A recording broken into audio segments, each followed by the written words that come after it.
types of events: combined, downhill, slalom, giant slalom, and super G. All the events are split via gender. 5 of the 10 events goes to men and the rest go to the women.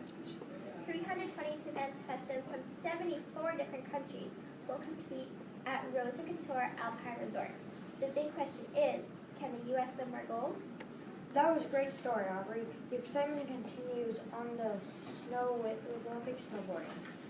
The year's Olympics are jam-packed with legendary athletes, but who will take the gold? With the Olympics around the corner, there are some questions concerning who some big names in snowboarding will be. Many believe that Shaun White is going to lead in the USA in men's snowboarding. It's not hard to believe with his eight Winter X Games medals and his 2 medals in the men's halfpipe in 2006 and 2012 Winter Olympics. As for USA and women's snowboarding, Kelly Clark seems to have a large group of supporters. Most of these supporters are made of the results of her 2 medals in the Winter Olympics. Being the first woman, she was the first woman to have done a 180 on the halfpipe. Her 8 medals and her 3 silver medals in the X Games. Despite these records, new faces will appear in the 2014 Winter Olympics along with new skill. We have breaking news to tell you right now. Shaun White has dropped out of the slopestyle snowboarding event while injuring his wrist and says he doesn't want to risk another injury.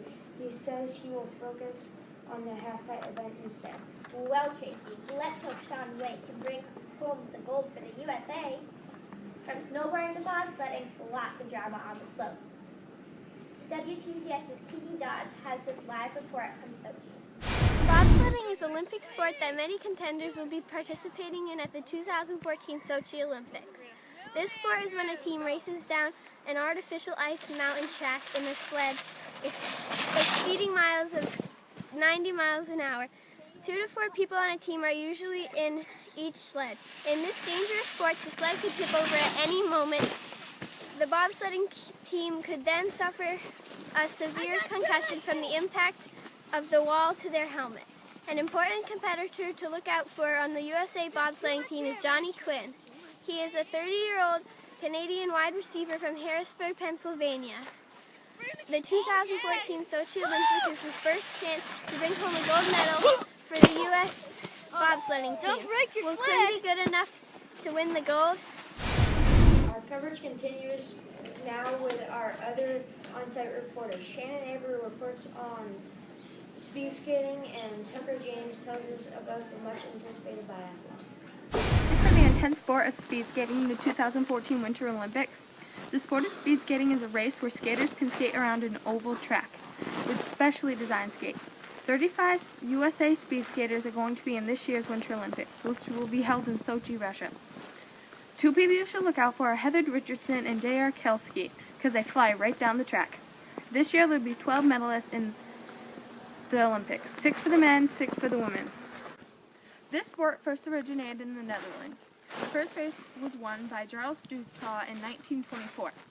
Speed skaters can race around 2 different types of track, a short track and a long track. Skater Apollo Ono said, "I don't like to look at it as competition. It's about me conquering myself and being able to face my own fears, distractions, and weaknesses and say that I overcame them." So who do you think will be the overall speed skating gold medalist for the 2014 Winter Olympics? Good luck to all the USA speed skating contenders.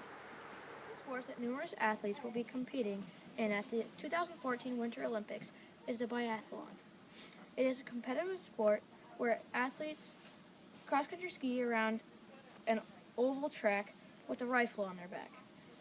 The athletes will reach different areas around the track and stop and shoot their rifle at targets. This sport will be held in Sochi, Russia on days between February 7th through the 23rd, along with other Olympic sports. The biathlon can be a tough sport since it has multiple events in one sport. Athletes from all over the world come to compete in this sport for a possible medal. Some athletes to look out for from the USA team are Tim Burke, Suzanne Dunkley, and Lowell Bailey.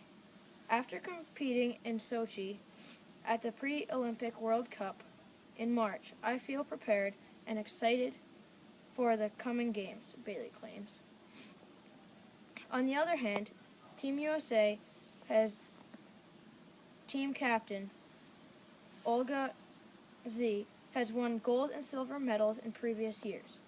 Will Team USA be good enough to get a medal in biathlon? Wow, the Olympics are certainly exciting. Now to the weather with Emma. Today's weather check in Sochi, Russia is partly cloudy with a high of 50 degrees and a low of 37. We are looking at 0% precipitation, 52% humidity, and a wind of 4 miles per hour. Now on to our weekly weather. Friday weather is partly cloudy with a high of 50 degrees, low of 37, 0% precipitation, 52% humidity, and a wind of 4 miles per hour. Saturday, we're looking at partly cloudy with a high of 52 degrees, a low of 41, 0% precipitation, 41% humidity, and wind of 9 miles per hour. Sunday is cloudy with a high of 55 degrees, a low of 45, 0% precipitation, 33% humidity, and a wind of 10 miles per hour. Monday is mostly cloudy with a high of 50 degrees, a low of 43, 0% precipitation, 49% humidity, and a wind of 13 miles per hour. On Tuesday, we're looking at a chance of rain with a high of 50 degrees, a low of 37, 20% chance of precipitation, 55% humidity, and a wind of 10 miles per hour. It looks like women's biathlon and cross country will be in for a slushy problem because of the rain on Tuesday morning. Luckily, the rain should end in the early morning, so no one should get rained on, but still bad conditions on Tuesday. Such warm temperatures are sure to have an impact on the skiing. Thanks for joining WTCS's for the first edition of the 2014 Sochi Winter Olympics. Please join us next week for our coverage continues.